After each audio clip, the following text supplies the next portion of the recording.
one of the things that I've been dealing with, even as a musician or an artist, is the standardization of just about everything. I mean, you know, there's a great book called The McDonaldization of America. Well, that McDonaldization has taken charge all the way down to education. Everything that we do, we have to have a standardized version. I didn't say a standard. I truly believe in standards and values. I just don't want everybody to look like everybody else. I don't want everybody to behave like everybody else. I don't want one size fits all. That really disturbs me. And I watch the music industry become that. The education field is, my goodness me, it's become answers. And where I find that to be extraordinarily, I guess, manifest again, would be in my classrooms when I get first-year students and I start asking them their impressions of what they think and how do they feel about something. They look at me like, you talking to me? Nobody's ever asked me what I thought. Well, I want to know what you think, because I really do believe that we learn more from each other than we do from me broadcasting in the middle of a classroom telling you what it is that's right and wrong. That's not learning from me. You can get that, you can get it on a tape. You can get that from a book. The classroom for me, education-wise, has been an exchange. It's an amalgam. It's a true stew of people's thoughts. And sometimes they don't necessarily march in step. That's okay. I don't want everybody to agree with everything that I've said or what anybody has said. Have your own thoughts.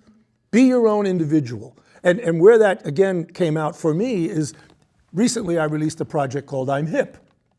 And I'm Hip is all about that. It starts off, and it's a story, it's a play, there's no doubt about it, it's a play. And it starts off with the disenfranchisement of an individual. It doesn't matter what age group it is. Just so happens to be a new wave tune, so it's a little bit more zappy than some adults might relate to, but it doesn't matter. It starts off with this person who is totally, I live my life inside my headphones, because that's the only place that they can feel free. And if you walk around, you'll see people doing that all the time.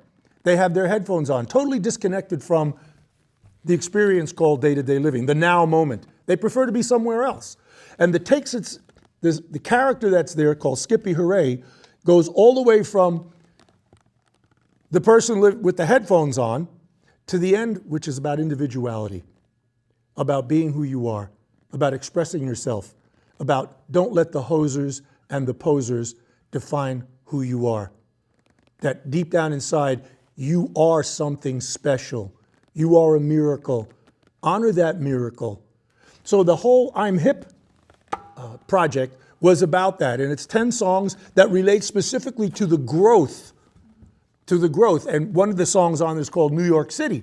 Well, New York City just represents a spot like Pleasure Island in Pinocchio, where people go, ah! And that's what happened. That when this individual called Skippy Hooray, who's the main character of my play, goes to New York, he gets released, totally released. So I really do believe, again, so make sure you understand this, Carly, I believe in standards.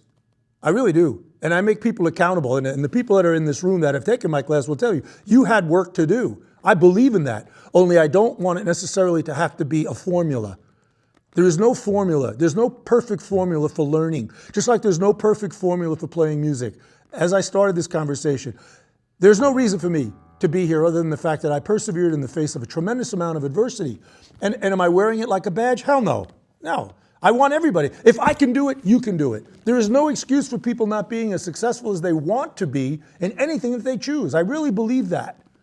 You determine what it is, where you jump off the bus. It's not for me to tell you that, especially as an educator. I'm there to provide guidance.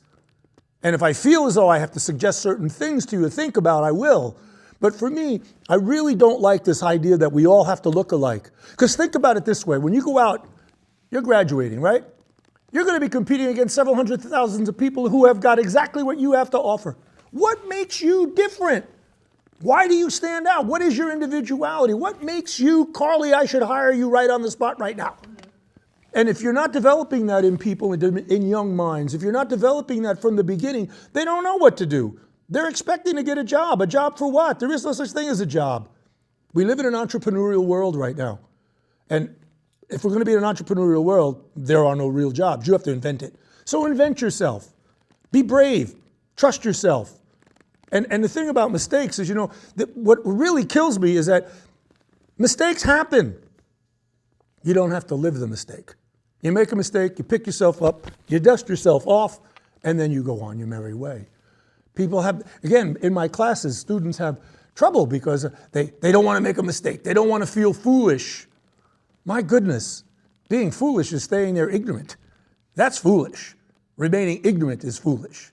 So, yes, do I have a thing about standardization? You betcha I do. But I certainly have standards, and I encourage people to be everything that your heart desires. Open your heart and your soul to the joyous flow of what life is. It works for me. And I said, if it works for me, it'll work for you. I am no special character.